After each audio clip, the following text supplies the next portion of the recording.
स्वागत है दोस्तों इस नए वीडियो में। इस वीडियो में हम बात करेंगे अगस्त 2024 के करंट अफेयर्स के संबंध में।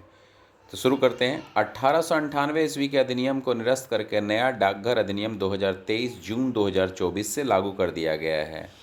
यानी 1898 में जो भारतीय डाकघर अधिनियम था उसे अब हटा दिया गया है। अब नया नियम जून 2024 से लागू हो गया है। दूसरा, श्रीनगर को विश्व शिल्प परिषद का शिल्पी नगर का दर्जा दिया गया है। जम्मू में रियासी में श्रद्धालुओं से भरी बस पर आतंकी हमले में 10 की मृत्यु हो गई।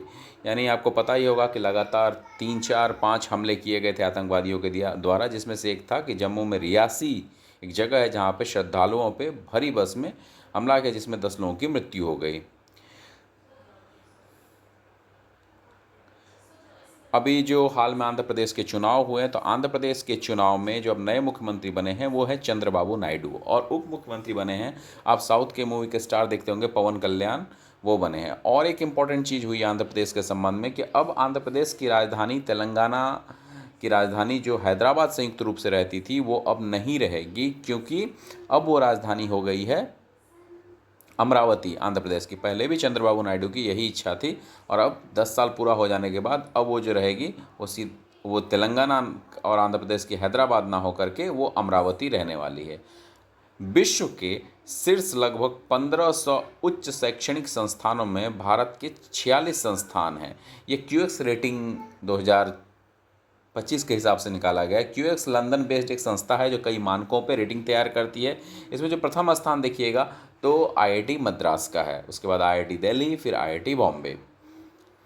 श्री नरेंद्र मोदी जी लगातार तीसरी बार प्रधानमंत्री बने हैं, और वो 18वीं लोकसभा चुनाव संपन्न होने के बाद बने हैं। मंत्रिमंडल में ज़्यादा कुछ बड़ा बदलाव नहीं किया गया है, सामान्य बदलाव ही है, लेकिन वो तीसरी बार प्रधानमंत्री बनने वाले दूसरे प्रधानमंत्री हैं।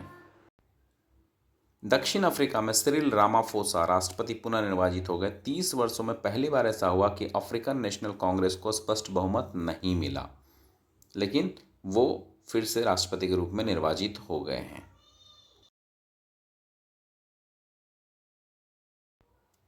G7 का 50वां शिखर सम्मेलन इटली में फसानो में संपन्न। आउटरीच सम्मेलन को भारतीय प्रधानमंत्री श्री मोदी जी ने संबोधित किया।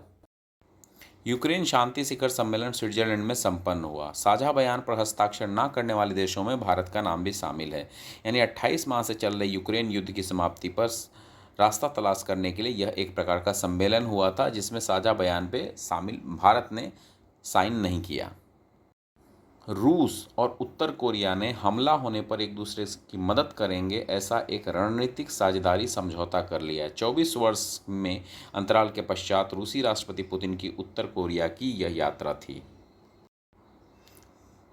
पाकिस्तान, सोमालिया, डेनमार्क, ग्रीस व पनामा 1 जनवरी 2025 से संयुक्त राष्ट्र सुरक्षा परिषद में 5 नए अस्थायी सदस्य होंगे, जो 2-2 वर्ष की अस्थायी सदस्यता के लिए इनका चुनाव संयुक्त राष्ट्र महासभा के द्वारा 6 जून 2024 को हुआ।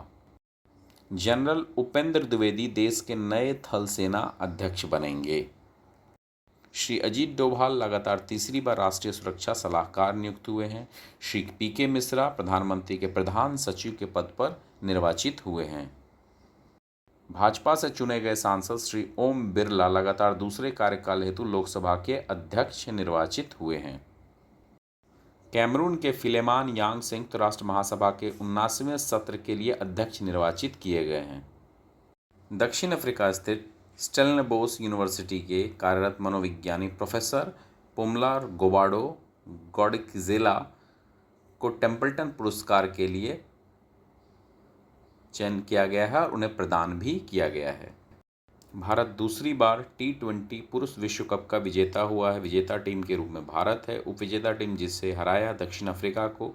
Player of the tournament Jasprit Bumrah Bharat के तेज गेंदबाज हैं। Player of the final match Virat Kohli. Tournament में सर्वाधिक रन बनाया रहमान उल्लाल गुरबाज ने, और टूर्नामेंट में सर्वाधिक विकेट लिया है अर्शदीप सिंह ने और फजल हक ने।